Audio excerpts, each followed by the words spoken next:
بسم اللہ الرحمن الرحیم۔ السلام علیکم ورحمۃ اللہ وبرکاتہ۔ روحانی امراض کو کیسے تشخیص کیا جائے؟ اگر خدا نخواستہ آپ کے گھر میں کوئی مریض ہے، کوئی بیمار ہے، یا آپ کو لگتا ہے کہ آپ کے اوپر کوئی جنات، جادو یا تعویذات کے اثرات ہیں، تو آپ بہت پریشان ہوں گے اور ایسے میں آپ بہت سارے عاملوں کے پاس جائیں گے۔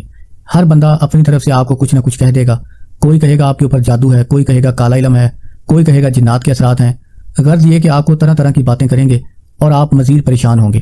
میں آپ کو ایک بہت زبردست روحانی امراض کی تشخیص کا ایک عمل بتانے جا رہا ہوں۔ آپ اس عمل کو غور سے سنیں اور اس پر عمل کریں۔ انشاءاللہ تعالی چند منٹوں کے اندر آپ خود دیکھ لیں گے کہ آپ کے اوپر کیا ہے۔ آپ کے اوپر جنات کے اثرات ہیں، جادو کے اثرات ہیں، یا آپ کے اوپر کوئی اور معاملہ ہے۔ یہ بہت زبردست مجرب عمل ہے۔ آپ پورے یقین کے ساتھ اس عمل کو کریں۔ مجرب اور آزمودہ عمل ہے۔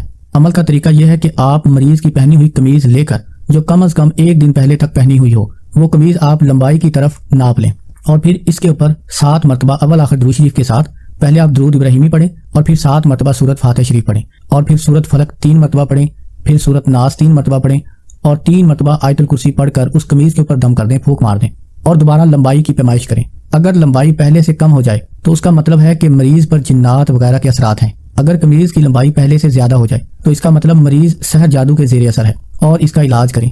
اگر قمیض پر دم کرتے ہوئے، پڑھائی کرتے ہوئے آپ کو مسلسل جمائیاں آنی شروع ہو جائیں، آنکھوں سے پانی بہنا شروع ہو جائے، اس کے بعد آپ قمیض کو ناپ کریں۔ قمیض بالکل اپنی اصلی حالت میں ہو، یعنی نہ تو وہ لمبائی میں بڑھے اور نہ لمبائی میں گھٹے، اپنی اصلی حالت پر موجود رہے، تو اس کا مطلب ہے کہ مریض پر سخت نظر بد لگی ہوئی ہے، اس کا علاج کرنا چاہیے۔ السلام علیکم ورحمۃ اللہ وبرکاتہ۔